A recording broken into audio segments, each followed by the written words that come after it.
and respected sir, respected colleagues. My name is Dr. Preethi. I am second year postgraduate. My topic is evaluation of topical steroid response and its effect on intraocular pressure in post-cataract surgery patients. Cataract surgery is one of the most frequently performed ophthalmic procedures worldwide, significantly improving visual acuity and the quality of life.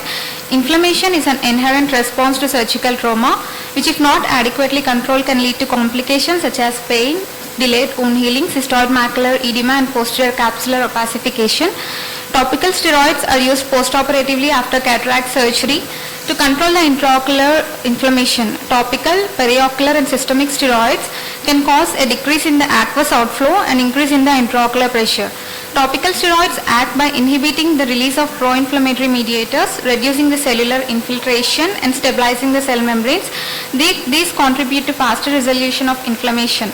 The steroid-induced ocular hypertension poses a particular concern because sustained elevation of intraocular pressure can result in optic nerve damage and leading to the glaucoma and permanent visual loss.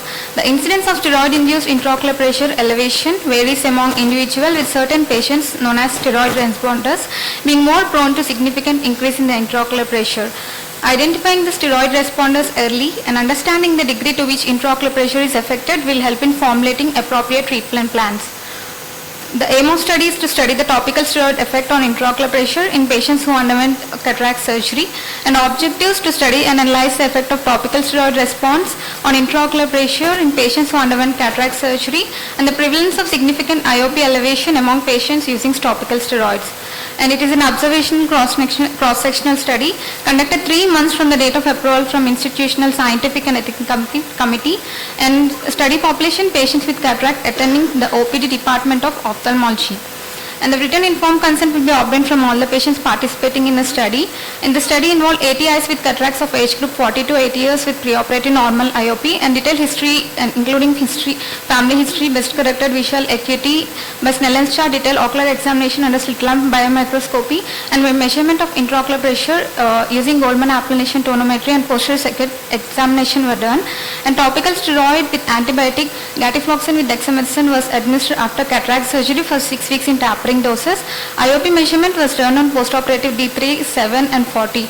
All of them are followed for 6 weeks. And the inclusion criteria: patients with preoperative normal intraocular pressure 10 to 21 mmHg with age 42 years of both genders and who have given informed consent, and patients with history of glaucoma, high myopia and advanced diabetic eye diseases are excluded.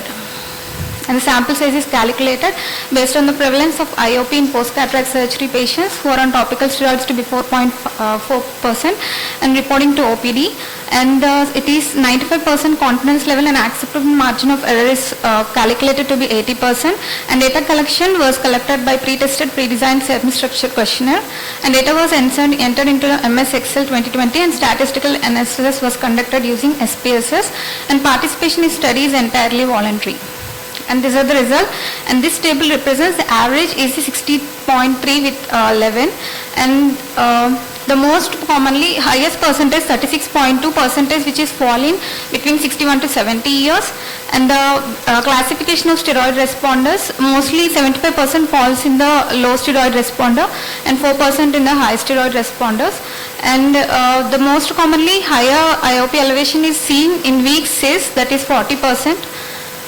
And gender variation, as it is seen equally in both males and females, there is no gender analysis, there is no variation is seen. And the comorbidities in the age of 61 to 70 years, mostly diabetics are noted. And the use of topical steroids is common following cataract surgery to manage inflammation, but it carries the risk of increasing the intraocular pressure, particularly in patients who are steroid responders. And these are various studies, and the present study, the prevalence is 5%. This study concluded at the end of 6 weeks of steroid therapy. 25 patients had raised IOP and returned to baseline after discontinuation of topical steroids within 3 weeks. In this study, patients were monitored for duration of 6 weeks, and IOP is measured by gold standard method. However, it is essential to conduct a long-term follow-up of the patient, considering that steroids are recognized for their potential to induce long-term adverse effects, and no financial interest. Thank you.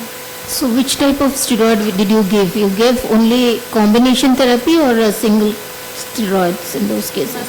And which type of steroid did you give? datifloxacin with dexamethasone combination, ma'am. So you didn't have a comparative study to say whether prednisolone or dexamethasone. So actually your study, what does it infer? That is what?